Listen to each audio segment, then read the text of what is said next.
Hello everyone, welcome or welcome back if it's not your first time here to the Library of Phoebe. I am Phoebe and I just got back from a weekend trip away, hence my life is a mess, my room's a mess, I look a mess. But I wanted to start a little reading vlog because on this drive I was just passing all these beautiful autumnal scenery that happens in Ontario this time of year.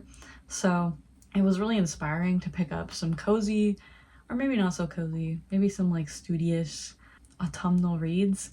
And when I got back, I had a book package waiting for me.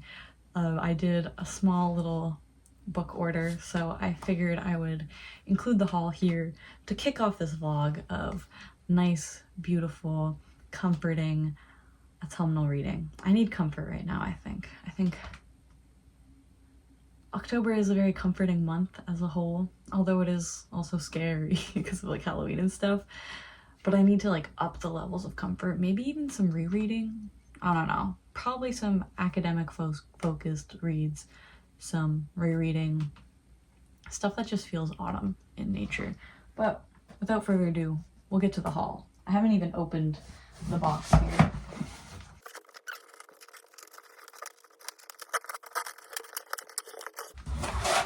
There we go, we got the box open, and I'm gonna start with the book I've already read in this box, and that is The Atlas Complex by Olivie Blake. This is the third book in the Atlas 6 series. I have the other two books already on my shelf, and I don't have the third one, so I saw it for a good price on Book Outlet, and I was like, might as well complete my series collection. Very pretty hardcover. I think you can kind of see where it is on my shelves. I'm gonna go put this on my shelf right now, you know what?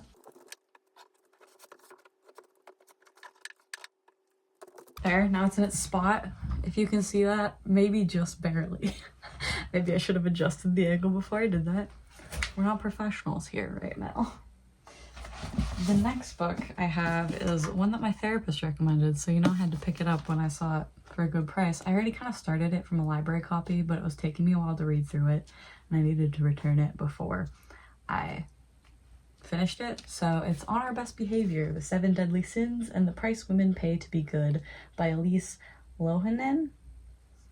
I was enjoying what I read so far. It was definitely calling me out. It was definitely an apt recommendation. So not exactly looking forward to, but I know I need to continue reading this and also do some self-examination in the process. The next two books I got are fun ones.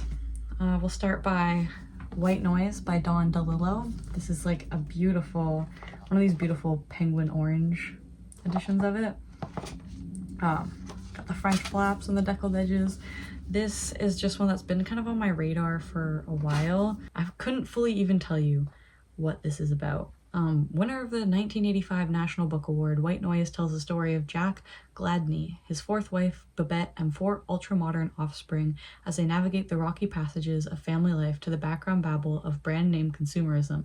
When an industrial accident unleashes an airborne toxic event, a lethal black chemical cloud floats over their lives. The menacing cloud is a more urgent and visible version of the white noise engulfing the Gladneys.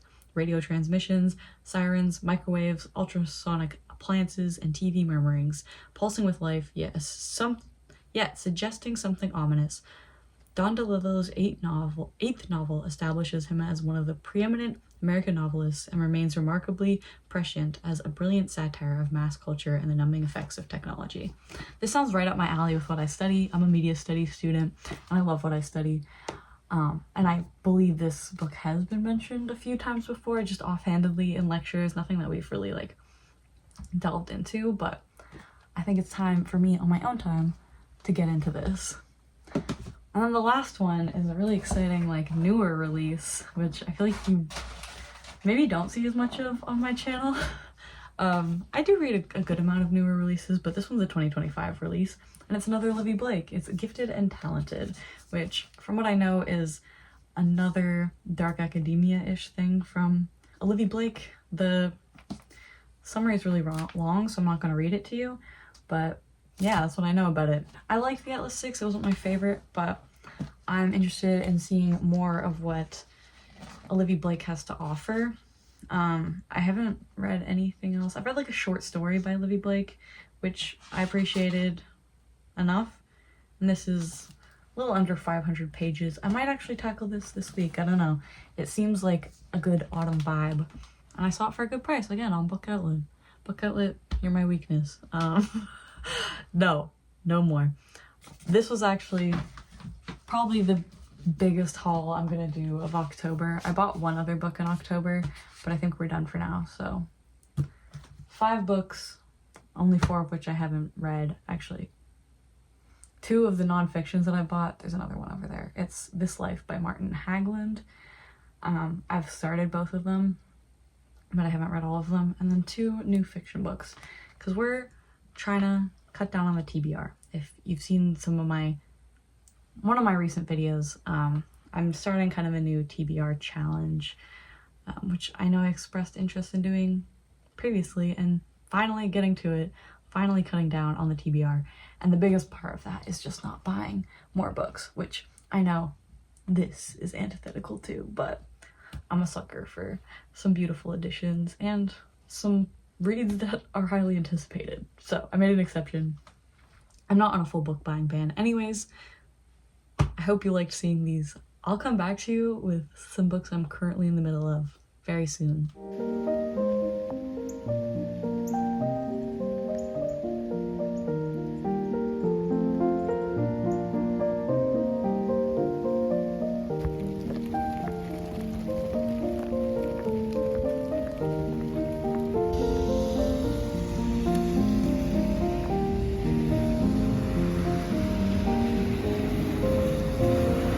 I am 30-ish, 36, I think exactly.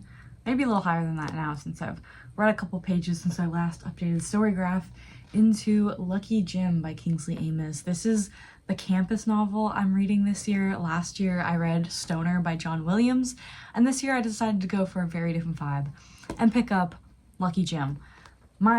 So basically what we're doing is we're following Jim Dixon in his position as new faculty at a British university. I don't know if he's like a grad student type deal, or if he's like recently got his PhD and trying to earn a more tenured position at the university. But basically we're following him. He's very disillusioned with academia and kind of life in general. He's very cynical and has like a dry, ironic sense of humor. He doesn't seem to like any of the people around him. And he seems very like alienated as well, if you kind of look at this from a labor perspective, which I am prone to doing. I am liking it. I'm glad I picked up this vibe of book right now. It's kind of dark, ironic humor, but it is still humorous. It is still like more fun and lighter to read than maybe a lot of other campus novels are, like Stoner. It's not exactly like a funny, enjoyable read, but well, it's enjoyable, but like not for the same reasons as this. It's not humorous, it's not light, it doesn't like uplift your mood. So I do appreciate that I'm reading it for that. I will say, crazy misogyny. So much misogyny in this book, but I kind of expect it from a 1950s British work. Not to say that it's okay, just that it didn't take me by surprise when he started speaking of women very strangely. And I will say, like, I've recently done some research into Kingsley Amis, and he's an interesting character, not in a good way. Yeah, like he has some, especially like from the Wikipedia article, as he aged, his politics took a turn towards stuff I don't agree with and don't endorse. But the book is funny. I'm not sure if it's my exact type of humor, but I think I will see it out. I will continue reading it, and I'll let you know more of my thoughts when I have them.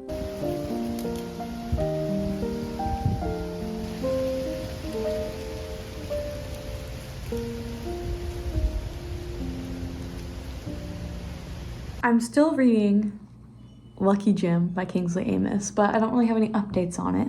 I do, however, have updates on the fact that I have decided it's time for another reread of The Secret History. A mood struck me. I needed the comfort of Donna Tartt's voice on the audiobook. That's like my favorite audiobook of all time. It's perfectly autumn. What am I to do but read The Secret History? So I'm rereading The Secret History, and I actually just did my first ever coloring page while listening to it. So I want to show you it. I'm not sure if I'm going to continue using these like markers that I have, or if I'm going to transition to using pencil crayons, but I'll show you what I did.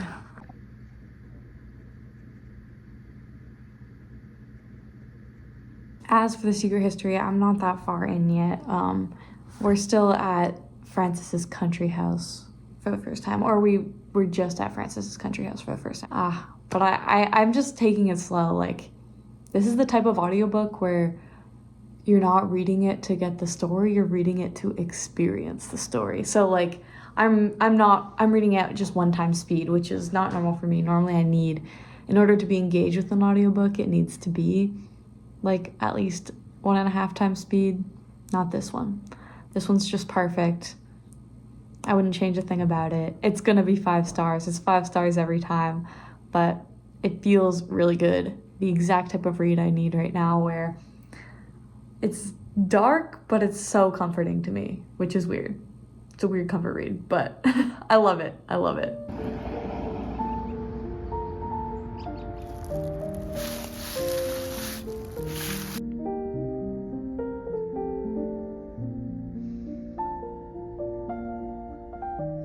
Hello, I thought I would come back to wrap up this vlog, considering I am done the 2 books I've been reading throughout this thing. So, of these 2, should we start with the negative or the positive? You know what?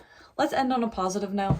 We'll save the positive for last, and I'll talk about Lucky Jim by Kingsley Amis. So I finished this. I didn't DNF it. I straight finished it, and I think I ended up giving it like 2.5 stars, something in that range. I just like, it was like well written. Like the writing style was well done. Like you can't really fully deny that Kingsley Amis can write. I just don't like how he chooses to write. I didn't like the way, I didn't like the way women were in this book at all. Like the way the main character talked about women, the way women were treated. I kind of really liked the women, though, if they weren't told from Jim Dixon's perspective. I think I would have liked them even more. I found Margaret compelling. Like, I don't know, I felt for her. And then, like, the ending of her story, I was like, ugh, ew. I don't know, it felt like weirdly victim blamey to me. I can't deny, like, there are evil women out there, but I feel like it's more likely that you see a woman like Margaret who has been truly victimized than who is faking it. And then Catherine, like, I would have liked her if I got to know her beyond Jim being like, she's so hot, or whatever. So I didn't really connect with it. It was like good vibes, campusy novel vibes for this time of year, but yeah, not one of my favorites. That's all I'm gonna say on it. Put it right there. Now, on to the reread that I completed. So I read this on audio, not from this copy. I have 2 copies of The Secret History. This is my non-annotated one, and then I have my annotated one. They're both different covers. One's the UK cover, one is the standard America's cover. 5 stars as always. Like, this book is the book of all time. Like, I love it so much. I listened to the audiobook just on 1x speed, and I still somehow flew through it just because I love this story and how Donna Tartt writes so much. What can I say? It was fantastic. And I think this was my 4th or 5th time reading it, and this time I did pick up on some other stuff that I kind of wanted to talk about. Maybe if you haven't read The Secret History, this might contain a little bit of spoilers because I've read it like 4 or 5 times, so it's hard for me to even know what's truly considered a spoiler at this point. Maybe just skip ahead or click off the vlog here, in which case like, subscribe, comment.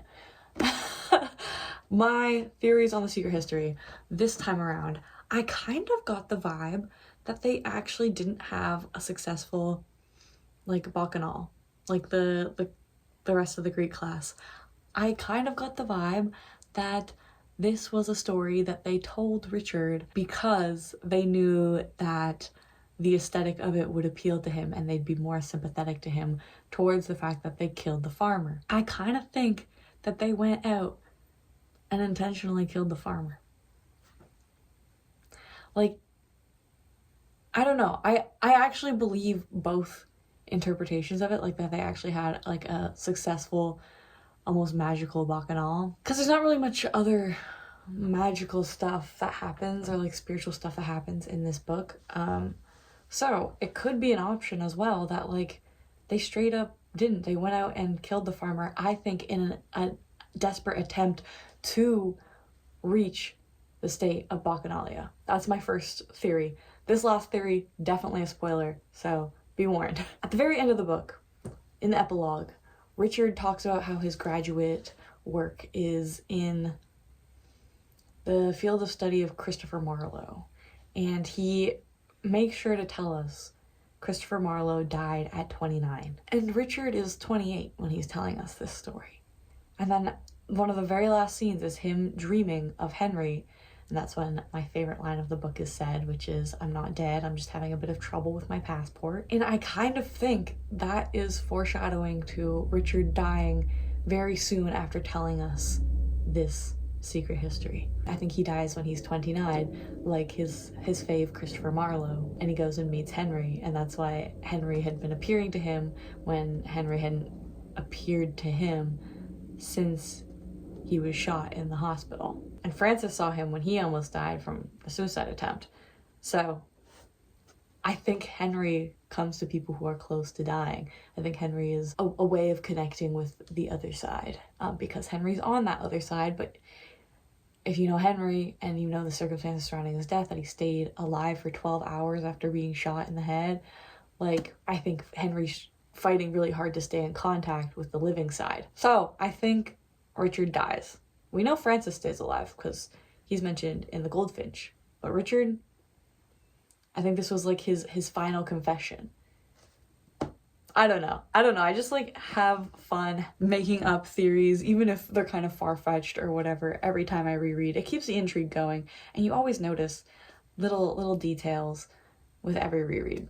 So this is that book, and so we got a 5-star and like a 2.5 star. We'll end it here. So like this video if you liked it. Leave a comment if you've read either of these books and your thoughts on them, or also recommend me more secret history-esque books. I've read a ton of them, so I might respond to your comment being like, read this one, here are my thoughts on it. But if you have some and I haven't read it, I would love that because I really need more recommendations. Subscribe if you haven't already. I know you want to. I do a lot more fun videos. And thank you so much for watching. I'll see you next time on The Library of Phoebe.